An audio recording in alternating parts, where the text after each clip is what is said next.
सद्गुरु जी का अथाह सम्मान।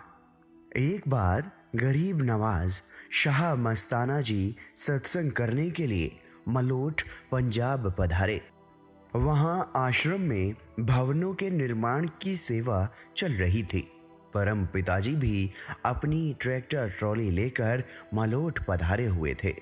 वहां पर आपको पूजनीय शाह मस्ताना जी ने संगत की सेवा करने की व्यवस्था में लगा दिया। जब परम पिताजी लंगर घर में सेवा कर रहे थे तो निकट के गांव भागी बांदर के एक जमींदार ने आप जी से प्रश्न किया कि बेपरवाह मस्ताना जी कौन सी गद्दी के संत हैं। इस पर आप जी ने बड़े सहज भाव से फरमाया, गद्दी का कोई सवाल नहीं है, एता आप ही रब, आप ही खुदा हैं। आश्रम निर्माण की सेवा। परम पूजनीय शाह मस्ताना जी महाराज ने अपने जीवन काल में पंजाब, हरियाणा तथा राजस्थान में लगभग 36 आश्रमों का निर्माण करवाया।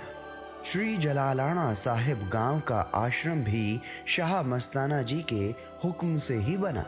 पूजनीय बेपरवाह जी ने इस गांव में आश्रम बनाने की आज्ञा देते हुए गांव की साध संगत को हुक्म फरमाया, भाई सारा काम आपको ही करना है, किसी से मजदूरी नहीं करवानी। अगर ईंटें मजदूरी देकर के बनवाई तो आपकी सेवा कट जाएगी। इस प्रकार सतगुरु जी के आदेशानुसार दिसंबर 1957 में आश्रम निर्माण के कार्य का शुभारंभ कर दिया गया। सरदार गज्जन सिंह गारा तैयार करके लाते और श्रीचंद एवं आप जी स्वयं भी ईंटें थापने के लिए मिट्टी के पेड़े बनाते। मिट्टी के पेड़े बनाने की सेवा करते समय परम पिताजी श्रीचंद सिंह से कहीं ज्यादा पेड़े बना देते थे। इस प्रकार श्री जलालाना साहिब गांव की साध संगत के सहयोग से उसी महीने में शाही आश्रम बनकर तैयार हो गया। पूजनीय शाह मस्ताना जी द्वारा इस आश्रम का नामकरण मौज मस्तपुरा धाम रखा गया।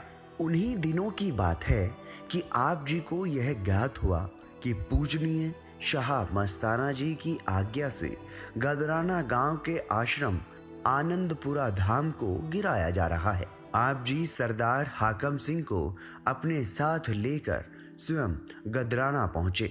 उस समय काफी सेवादार आश्रम को गिराने में लगे हुए थे। आप जी काफी समय तक वह दृश्य वहीं पर खड़े होकर एकटक देखते रहे। उसके बाद आप जी हाकम सिंह को साथ लेकर लक्कड़ वाले गांव से रेलगाड़ी में सवार होकर सरसा आ गए। आप जी जब आश्रम में पहुंचे तो उस समय पूजनीय शाह मस्ताना जी गुफा के बाहर बने चबूतरे पर खड़े हुए थे। बेपरवाह जी ने आप जी को अपने पास बुलाकर गांव की साध संगत के हालचाल के बारे में पूछा। आप जी ने अपने प्यारे सदगुरु जी के चरणों में गांव श्री जलालाना साहिब में पधारने की प्रार्थना की और कहा कि हमारे गांव में आश्रम का निर्माण कार्य पूरा हो गया है। कृपया आप अपने पावन चरण टिकाकर आश्रम को पवित्र करें जी। यह सुनकर पूजनीय बेपरवाह जी बहुत प्रसन्न हुए और वचन फरमाया, भाई जरूर चलेंगे, और यह आज्ञा भी दी। भाई हाकम सिंह को अभी श्री जलालाना साहिब में भेज दो, वहां जाकर कुछ इंतजाम कर लेगा और आप खुशीराम के पास शहर जाओ, वहां से जीप ले आओ।